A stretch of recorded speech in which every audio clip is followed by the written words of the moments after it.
ആകാശവാണി. നമസ്കാരം. പ്രത്യേക വാർത്താ ബുള്ളറ്റിൻ വായിക്കുന്നത് ദീപു എസ്.എൽ. കഫ് സിറപ്പ് മൂലമുള്ള ശിശുമരണങ്ങൾ സംബന്ധിച്ച് സംസ്ഥാനങ്ങളുമായി കേന്ദ്ര ആരോഗ്യ മന്ത്രാലയം സുപ്രധാന യോഗം ചേർന്നു.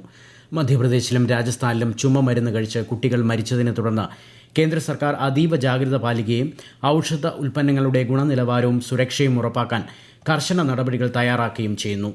ആരോഗ്യ സെക്രട്ടറിയുടെ അധ്യക്ഷതയിൽ ചേർന്ന യോഗത്തിൽ സംസ്ഥാന ആരോഗ്യ സെക്രട്ടറിമാർ ഉൾപ്പെടെയുള്ള മുതിർന്ന ഉദ്യോഗസ്ഥർ ഓൺലൈനായി പങ്കെടുത്തു. ബീഹാറിലെ നിയമസഭാ തെരഞ്ഞെടുപ്പ് തീയതി ഉടൻ പ്രഖ്യാപിക്കുമെന്ന് മുഖ്യ തെരഞ്ഞെടുപ്പ് കമ്മീഷണർ ഗ്യാനേഷ് കുമാർ. രാഷ്ട്രീയ പാർട്ടികളുമായി ചർച്ചകൾ നടത്തിക്കഴിഞ്ഞെന്നും തെരഞ്ഞെടുപ്പ് നടത്തുന്നതിനുള്ള അവസാനവട്ട ഒരുക്കങ്ങൾ പുരോഗമിക്കുകയാണെന്നും അദ്ദേഹം അറിയിച്ചു. പ്രത്യേക തീവ്ര വോട്ടർ പട്ടിക പുതുക്കൽ നടപടി രാഷ്ട്രീയ പാർട്ടികളുടെയും ജനങ്ങളുടെയും പ്രശംസ നേടിയിട്ടുണ്ടെന്നും പട്നയിൽ നടത്തിയ പത്രസമ്മേളനത്തിൽ ശ്രീ ഗ്യാനേഷ് കുമാർ പറഞ്ഞു.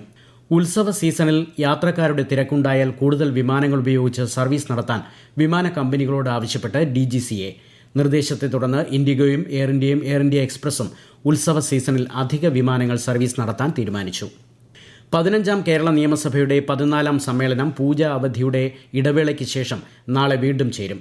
2025-26 സാമ്പത്തിക വർഷത്തെ ബജറ്റിലേക്കുള്ള ഉപധനാഭ്യർത്ഥനകളെ സംബന്ധിച്ച ചർച്ചയും വോട്ടെടുപ്പും നാളെ നടക്കും. മലയാള ഭാഷാ ബിൽ, കേരള പൊതുസേവന അവകാശ ബിൽ ഉൾപ്പെടെയുള്ള വിവിധ ബില്ലുകളുടെ അവതരണവും ഉണ്ടാകും.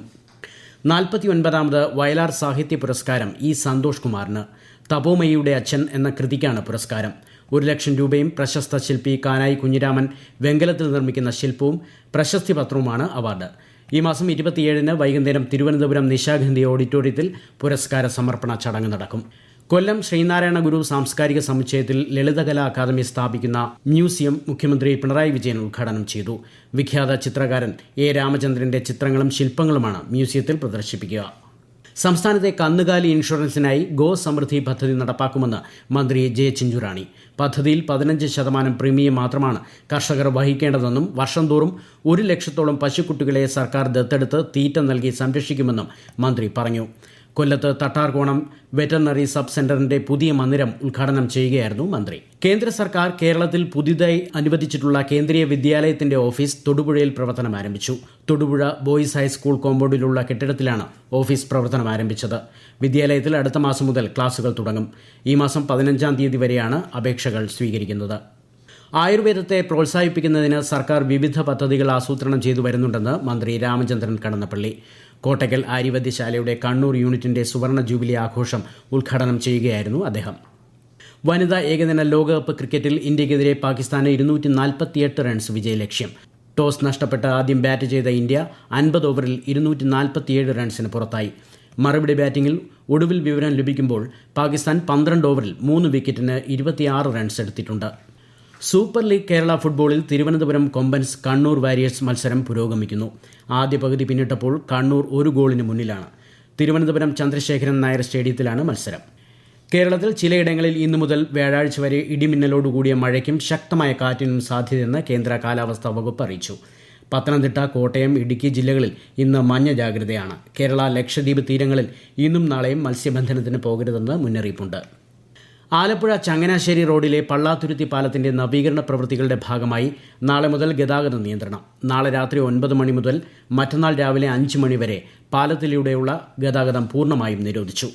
കുടുംബശ്രീ സംസ്ഥാന മിഷൻ നടപ്പാക്കുന്ന ചലനം മെന്റർഷിപ്പിന്റെ ഭാഗമായി കോഴിക്കോട് നല്ലളത്ത് ആരംഭിച്ച സ്പൂൺ ഓഫ് മലബാർ ഓൺലൈൻ ഭക്ഷണ വിതരണ സംരംഭത്തിന്റെ ഉദ്ഘാടനം മന്ത്രി PA മുഹമ്മദ് റിയാസ് നിർവഹിച്ചു. കുടുംബശ്രീ സംരംഭകർ തയ്യാറാക്കുന്ന ഭക്ഷണം കുറഞ്ഞ നിരക്കിൽ വീടുകളിൽ എത്തിച്ച് നൽകിയാണ് പുതിയ സംരംഭത്തിലൂടെ ലക്ഷ്യമിടുന്നത്. കായിക രംഗത്ത് 2400 കോടിയോളം രൂപയുടെ അടിസ്ഥാന സൗകര്യ വികസനങ്ങൾ സർക്കാർ നടപ്പാക്കിയെന്ന് മന്ത്രി V. അബ്ദുറഹ്മാൻ. പാലക്കാട് മുതുതല ഗ്രാമപഞ്ചായത്തിലെ ആധുനിക ഗ്രൗണ്ടിന്റെ നിർമ്മാണ ഉദ്ഘാടനം നിർവഹിക്കുകയായിരുന്നു അദ്ദേഹം. അടുത്ത 6 മാസത്തിനകം ഗ്രൗണ്ടിന്റെ നിർമ്മാണം പൂർത്തീകരിക്കാനാണ് കായിക വകുപ്പ് ഉദ്ദേശിക്കുന്നതെന്നും മന്ത്രി പറഞ്ഞു.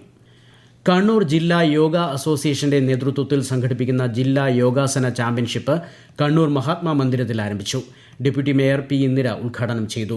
യോഗ മത്സരത്തിന് പുറമെ സൂര്യ നമസ്കാര മത്സരം, യോഗ ക്യൂസ് എന്നിവയും നടക്കുന്നുണ്ട്.